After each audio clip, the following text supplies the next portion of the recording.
Penemuan transistor merevolusi peradaban manusia seperti melebihi teknologi lain.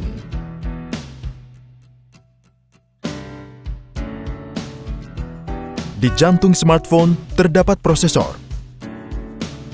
Dan prosesor ini menampung sekitar 2 miliar transistor. Apa yang dilakukan perangkat yang sangat kecil ini? Bagaimana cara kerjanya?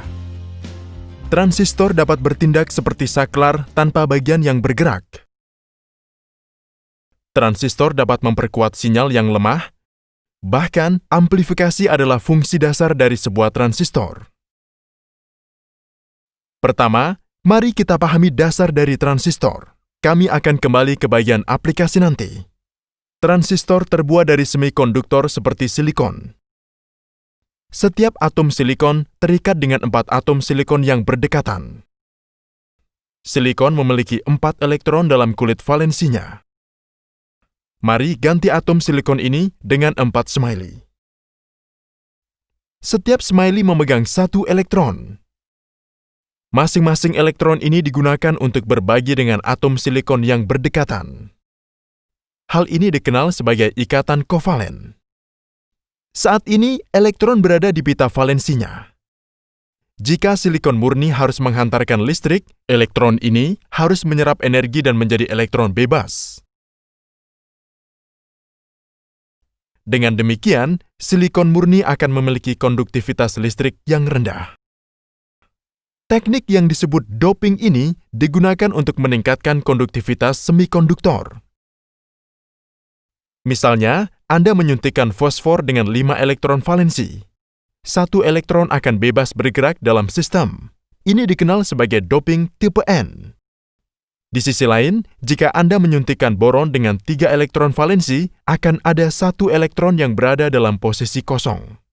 Posisi kosong ini dikenal sebagai lubang, dan elektron terdekat dapat mengisi lubang ini kapan saja. Gerakan elektron ini divisualisasikan sebagai lubang yang bergerak ke arah yang berlawanan. Kami akan menyebutnya doping tipe P.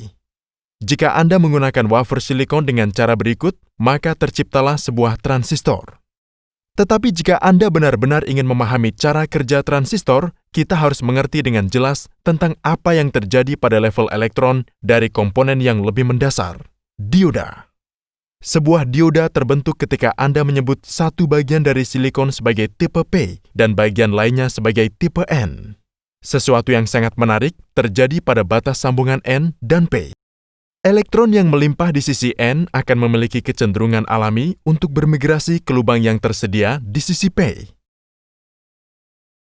Ini akan membuat batas sisi P sedikit bermuatan negatif dan sisi N sedikit bermuatan positif. Medan listrik yang dihasilkan akan menentang migrasi alami elektron lebih lanjut. Jika Anda memasang sumber listrik eksternal ke seluruh dioda seperti yang ditunjukkan, sumber listrik akan menarik elektron dan lubang.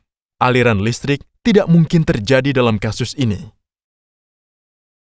Namun, jika Anda membalik hubungan listrik, situasinya akan sangat berbeda. Asumsikan bahwa sumber listrik memiliki tegangan yang cukup untuk mengatasi potensi penghalang. Anda bisa melihat bahwa elektron akan didorong oleh terminal negatif. Ketika elektron melewati potensial penghalang, elektron akan kehabisan energi dan akan dengan mudah menempati lubang di daerah P.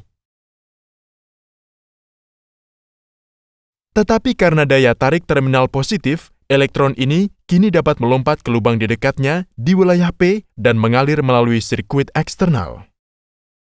Ini dikenal sebagai bias maju dari dioda. Ingat saja prinsip sederhana dioda ini, maka Anda akan memahami pengoperasian transistor dengan sangat mudah.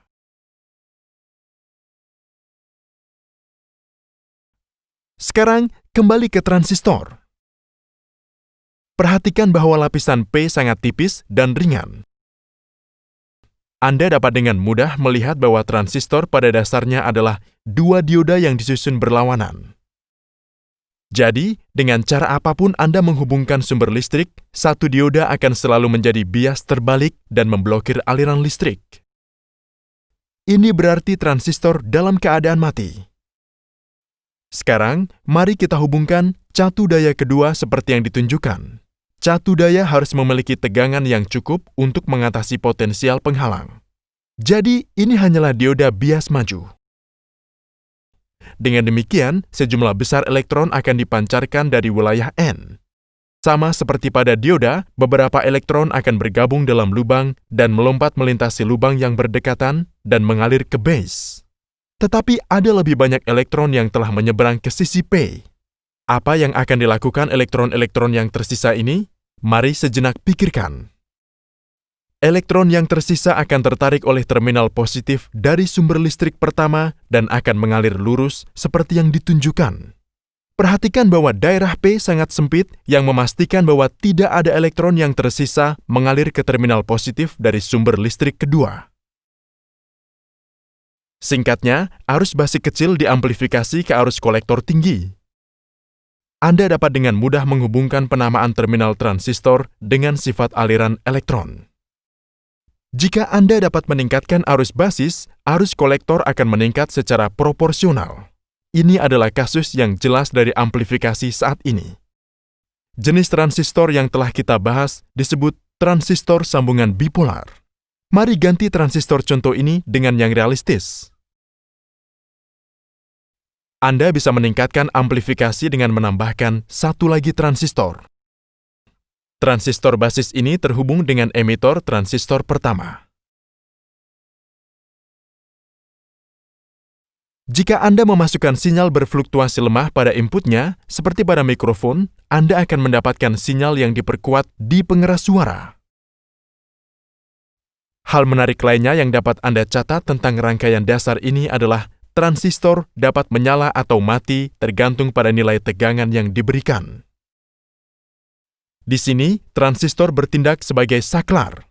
Bagian dari transistor ini membuka pintu ke dunia elektronik digital dan memori digital.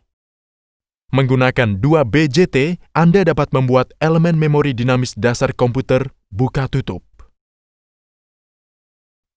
Untuk mengetahui lebih banyak tentangnya, silakan tonton video transistor berfungsi sebagai saklar. Dan jangan lupa untuk mendukung kami di Patreon. Terima kasih.